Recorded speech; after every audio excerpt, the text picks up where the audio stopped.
Caster. Bad. Caster. Bardagulang Barcaster.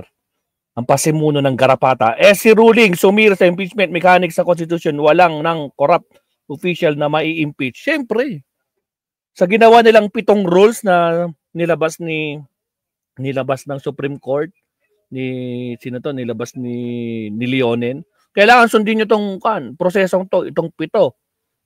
Para wala nang mai-impeach kung susundan nila yan. Di ba? Ano ba ibang topic niya? Kung wala, ito na. 1 hour ago, latest pala yun. Latest pala niya, okay. Latest pala ni Badcaster. Ano pa yung ibang topic niya dito? Si Baste, si Cheese, hindi sundin din ang SRE ruling. Okay, dito tayo, sige. 1 hour ago, kay Badcaster tayo maabsat. Bilisan natin to. Playback speed. Down na tayo. Kanina nawala tayong sound. Siguro due to bad signal kasi biglang... Salamat, Axel Roses. Thank you. So, eto tayo. We're back. Shout out, Gina G. Sana tuloy-tuloy na ang signal. Okay. In our earlier vlogs, we told you that the Supreme Court decision dito sa impeachment complaint laban kay Sara Duterte, the decision is really pro-corrupt officials. Pabor talaga ito sa impeachable officials. Sabi ko sa inyo, Mapsat, talagang bardagul to magsalita si Badcaster. Itong Supreme Court daw, guys. My God. Pro-corrupt daw. Ay, guy, nako po lang. Wait lang. Palitan natin yung style. Yan, para mas matakpan pa. Okay, here we go. Pasok, Bad. In the country. Sino-sino ba yan? Presidente, Vice-Presidente, Justices of the Supreme Court, grabe, the Ombudsman, and other constitutional bodies who cannot be charged. So in short, talagang wala nang corrupt na official ang ma-i-impeach no, pag susundan talaga nila yung bago nilang kan. Kaka-introduce lang, kababanggit lang, di ba? Hindi naman yan yung sinusunod ng House na usual na proseso ng impeachment. Ngayon, gumawa na naman sila ng panibago. Ano yun, para protektahan? Agoy! Kaya pag hindi na i-consider ng Supreme Court yung motion ng House, naka po, malaking crisis to sigurado. At baka ma-impeach yung mga kokontra. O sige, tuloy. Again, ang ma-impeach dyan yung mga Supreme Court, Supreme Court Justices. Sila na yung ma-i-impeach dyan dahil sa ginawa nila. In office, but they can only be removed through the impeachment process. So maganda yan mechanism. Morning. Because it safeguards the public interest. Kailangan natin yan. In fact, especially during the Aquino administration, na natanggal na ng isang justice, Justice Corona, Chief Justice, at also Merceditas Gutierrez, yung dating ombudsman ni Gloria Macapagal Arroyo. And then later on, sa time rin ni Duterte, although unfair yung ginawa nilang trial, ay natanggal rin si Sereno, former Justice Sereno, or nag-resign. And then also sa time ni former President Joseph Estrada, na-impeach rin siya, na-subject rin siya sa impeachment court. So very important sa atin yan, very important sa democracy. Ibig sabihin, hindi sila beyond the reach of the law. Kumbaga, hindi nga sila makasuhan, pero pwede sila ma-impeach. Which is now, yan ang ginagawa kay Sara Duterte. Ang problema, itong bagong ruling ng Supreme Court effectively killed. Kagagawa lang nila na rule dyan, guys, kasi hindi naman talaga yan yung sinusunod ng impeachment process, di ba? Ngayon, gumawa sila ng panibagong rule. Tapos in-apply ka agad. Nako po, edi obvious na talagang may pinagtatay. Nako po. Sige tuloy, bahala ka na, Bad. That impeachment mechanism in the 1987 Constitution. Parang ang mga presidente natin ngayon, at vice-presidente at Chief Justice and other impeachable, the Ombudsman and other impeachable officials ay beyond the reach of the law na. Hindi sila pwede matanggal through impeachment. Why? Dahil itong ruling ng Supreme Court, pabor na pabor sa kanila. Kasi ginagawa ito easy na malusutan nila yung impeachment. Pwede pa nga natin suspetsahan baka yung Supreme Court Justices Hi, my name is Alexander Bondar, and I'm the Vice President of SEO and Content at TradingView. Today is a special... Ginawa nila itong ganitong klaseng ruling, o kumbaga naglagay sila ng panibagong rules dito sa impeachment procedure to protect themselves na rin kasi natanggal na ng dalawang Chief Justices, Corona at Sereno. So siguro ayaw rin nila matanggal sila, kaya ginawa nila itong very questionable ruling na ito to save themselves, probably to save themselves, not only to save Sara. That's why unanimous. Kasi dati kung mag-file ng impeachment complaint, ipa-file yan doon sa Secretary General's office. Lalo na kung meron isang congressman or many nag-endorse dyan. And then after yan i-review ng Secretary General's office, i-forward yan sa office of the speaker. Ang office of the speaker will forward it, kung makita okay naman lahat, will forward it to the Committee on Justice. And then yung Committee on Justice, after a brief hearing, pwede i-forward sa plenary hall for approval by 2/3. One-third of the vote, no? Pero pwede rin kung may sapat na boto from the office of the speaker, diretso na sa plenary as what happened. So may mga ibig sabihin, pwede 10 complaint i-file, pero kung natulog lang yan doon sa Secretary General's office, hindi yan in-endorse sa Committee on Justice or sa plenary, hindi bibilangin yan. Ang bibilangin yung isa lang na voted upon by majority of the congressman. Yun lang ang bibilangin. Tama yung procedure ginawa ng House. Pero ang ginawa ng kwan ngayon, ng Supreme Court, sinabi, basta may nag-file, kahit doon lang sa level ng Secretary General, bilang na yun as one.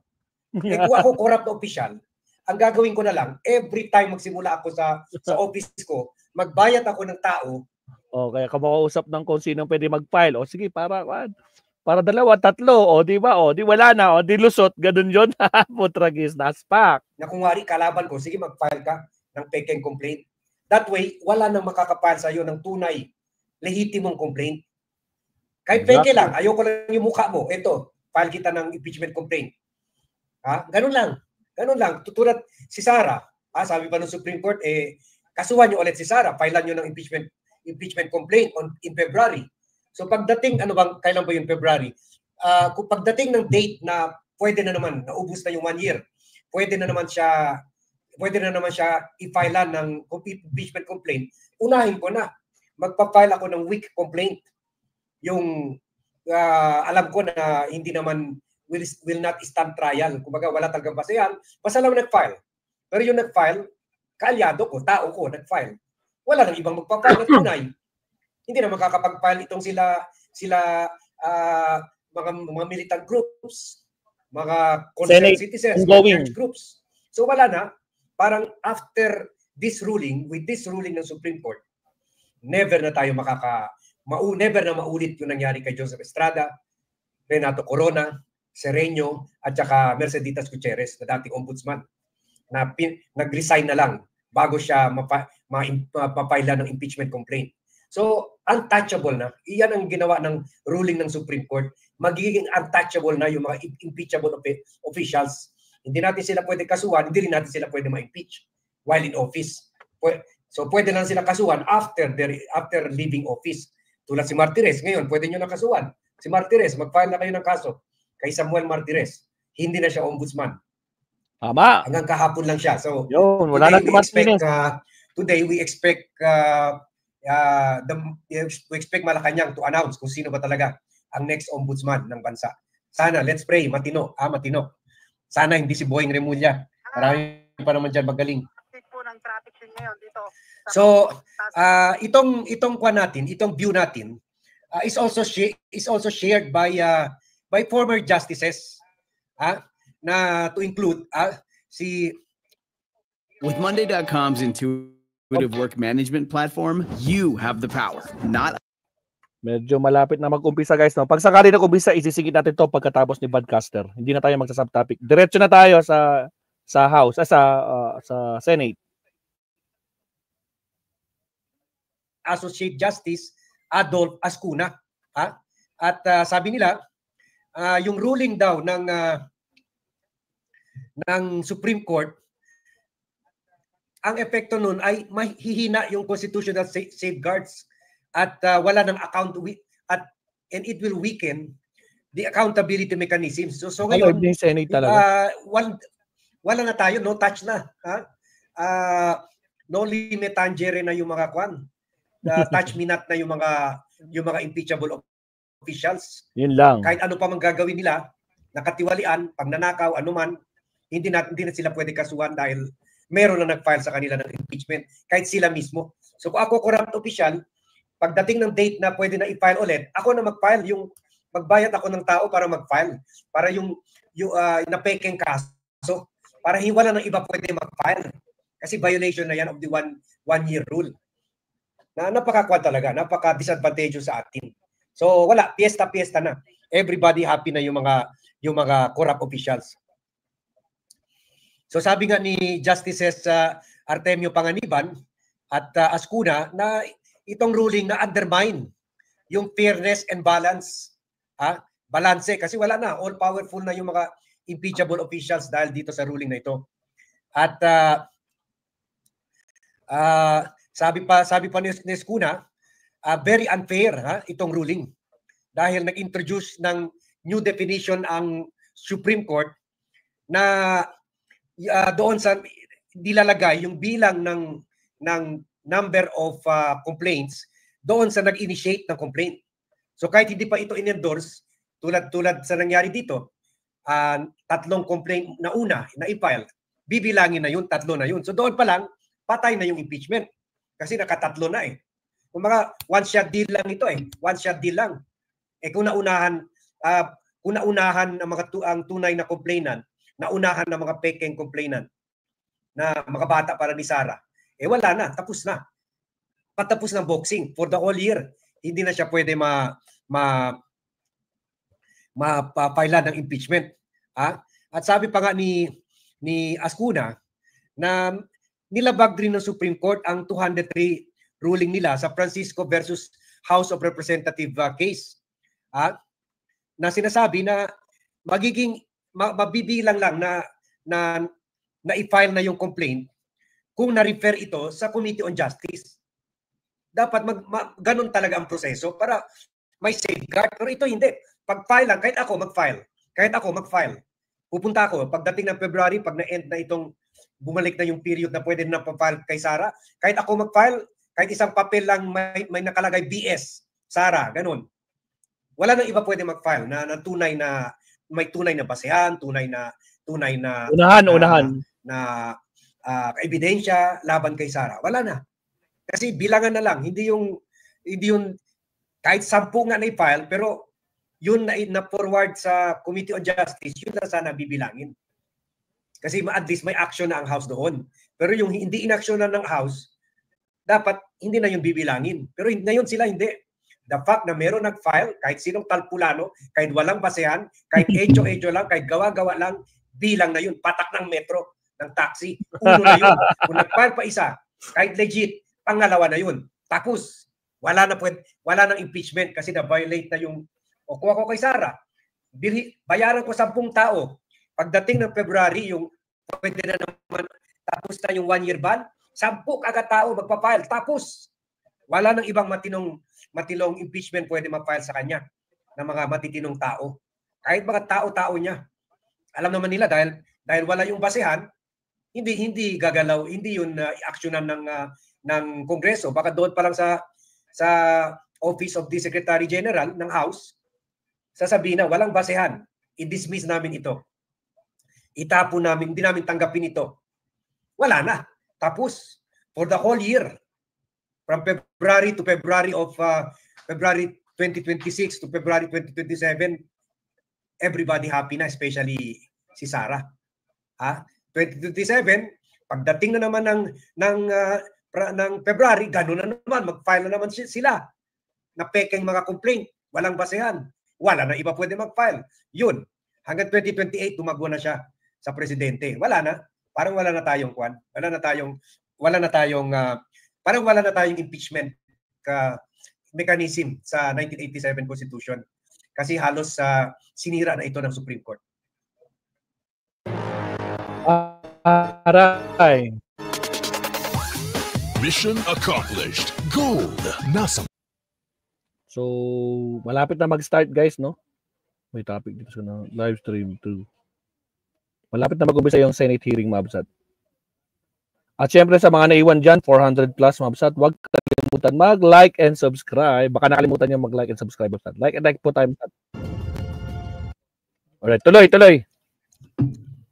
Sabi nga ni Ascuna, the new definition, however, would now cover a situation where the complaints were not referred to a committee.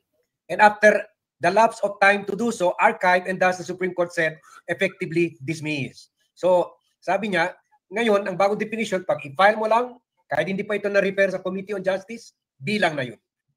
Eh kung in-archive nito, or sa nangyari sa complaint nila De Lima, Archive. sa complaint nila Franz Castro at mga church groups, na-archive hindi inaksyonan ng House Secretary General, ang inaksyonan yung pang-apat. So, sana yun, kung na-archive lang man yun, hindi na yung bibilangin. Ang bibilangin lang yung pang-apat, yung nirefer ng 250 congressmen to the Senate. Pero hindi. Doon pa lang sa filing, gets nyo? Doon pa lang sa filing, 3 na bibilangin mo. Kunin pa, dapat binilang. Kasi yun yung gusto nilang gawin. Ano, gumawa sila ng panibago, di ba? Para alam nyo na, di ba? Butragis talaga, oo. Yung isa lang, yung final complaint na na-forward, na-approve ng mga congressman at pinorward sa Senado. So, dahil dito, hihina na talaga yung mekanismo ng impeachment. Kaya sabi ni Justice Ascuna, I respectfully submit that it would be unfair to apply this new definition to the complainant involved in the present case, as it was precisely adopted in reliance on the Supreme Court's then presiding definition. Kaya sabi niya, sana itong bagong ruling nyo, kung may nilalagay kayo ng bagong mekanismo, sana hindi ito ma-apply kay Sara. Kasi ang mga kongresista, sinusunod lang nila yung old ruling ng Supreme Court. Kung may new ruling kayo, dapat applicable ito sa susunod na impeachment. Hindi dito. Parang bumalik back in time kayo, retroactive ang tawag dyan. Bumalik kayo sa panahon. So, tama rin naman. Sana, nilagay nila ng bagong rules, pero applicable kung meron future impeachment magpapile. Kasi alam na natin na ganun na palang patakaran. Pero kahit ganun rin ang patakaran, wala na rin. Kasi yun nga sinasabi ko, ako na mismo, ako si Sara, ako na mismo magbabayad ng tao para mag-file ng 10 complaints. 10 complaints na peke, kahit walang laman.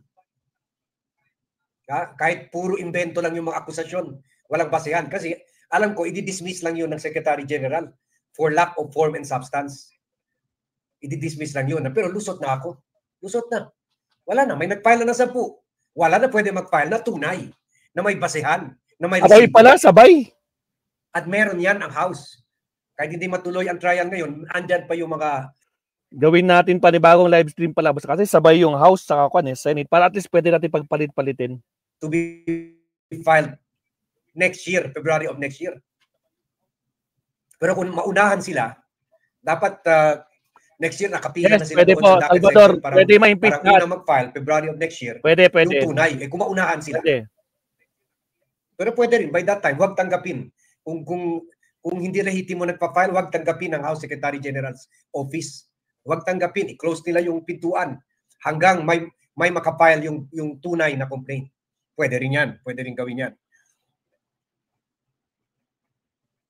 At ito rin, National Union of People's Lawyers. So tingnan nyo mga eksperto na, mga Supreme Court Justices na nagsasalita. At ito, National Union of People's Lawyers na sinabi, maling-mali ito, maling interpretasyon sa batas. Itong, at lumayo na sa Constitution, sa intent and purpose under the 1987 Constitution.